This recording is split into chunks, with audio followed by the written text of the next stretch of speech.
शेतकऱ्यांना अराजक म्हणणाऱ्या आरएसएसचं हिंदुत्व मान्य नाही असं वक्तव्य उद्धव ठाकरेंनी यवतमाळमध्ये केलं. शेतकरी आंदोलनाच्या नावाखाली अराजकता असा आरोप संघाचे सरकार्यवाह दत्तात्रय होसबळे यांनी केला होता. यावर असं भाडोत्री हिंदुत्व आपल्याला मान्य नसल्याची टीका उद्धव ठाकरेंनी केली.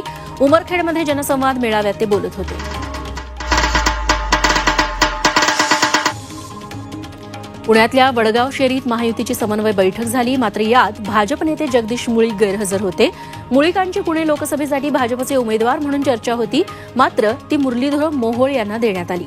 यामुळे जगदीश मुळीक पक्षावर नाराज आहेत का असा प्रश्न उपस्थित होता. इलेक्टोरल बॉन्ड प्रकरणात सुप्रीम कोर्टानं भाजपला उघडं केलं, त्यांचे कपडे काढले अशा शब्दात माजी केंद्रीय गृहमंत्री सुशीलकुमार शिंदेंनी भाजपवर निशाणा साधला.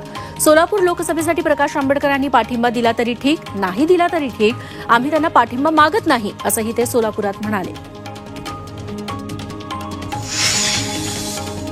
शिर्डीत राधाकृष्ण विखे पाटलांनी साई समाधीचं दर्शन घेतलं. अबकी बार 400 बारची घोषणा पूर्ण होऊ दे अशी प्रार्थना त्यांनी साईचरणी केली.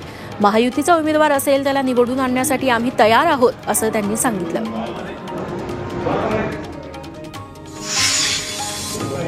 अजित पवारांवर त्यांचे भाऊ श्रीनिवास पवारांनी टीका केल्यानंतर मंत्री हसन मुश्रीफ अजित पवारांच्या बचावासाठी धावून आलेत.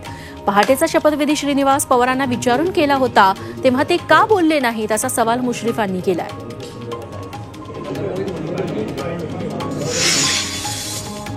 अजित पवारांचे सख्खे भाऊ श्रीनिवास पवारांनी शेलक्या शब्दात त्यांच्यावर टीका केली होती. त्यावर राष्ट्रवादी काँग्रेसच्या नेत्यांनी प्रतिक्रिया दिली आहे. अजित पवारांना विरोध करा पण भाषेवर नियंत्रण ठेवा असा सल्ला भुजबळांनी दिलाय.